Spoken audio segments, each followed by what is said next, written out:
Hello guys, আমি একটা iPhone কিনতে আসছি। এই তোমার কাছে কি কি আইফোন আছে দেখাও দেখি। আমাকে সব থেকে ছোট আইফোনটা দেখাও, আমি বড় আইফোন নিব না, বুঝছো? আমার কম্প্যাক্ট সাইজ পছন্দ।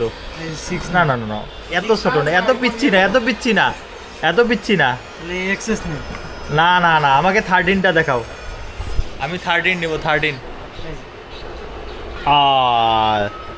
This is sexy sexy compact.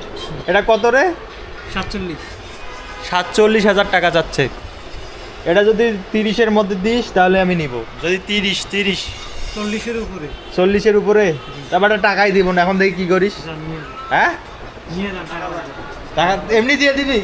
হ্যাঁ, এমনি আমাকে আইফোন দিয়ে দিল। আইফোন 13 নিয়ে নিলাম। হ্যাঁ ঠিক আছে। এ ভাই, তোমার কোনো আপত্তি আছে? হ্যাঁ, তোমার আপত্তি আছে? না। এ ফারুক ভাই, ফিরি ফিরি আইফোন নিয়ে নিলাম। জি আলহামদুলিল্লাহ। আলহামদুলিল্লাহ না, আমার ভালো gift ভালো নাকি? ভালো। আমার গিফট নাকি? সেটা পরের ব্যাপার। ফিরি ফিরি আইফোন নিয়ে নিলাম, বুঝছেন? ঠিক আছে। আইফোন 13।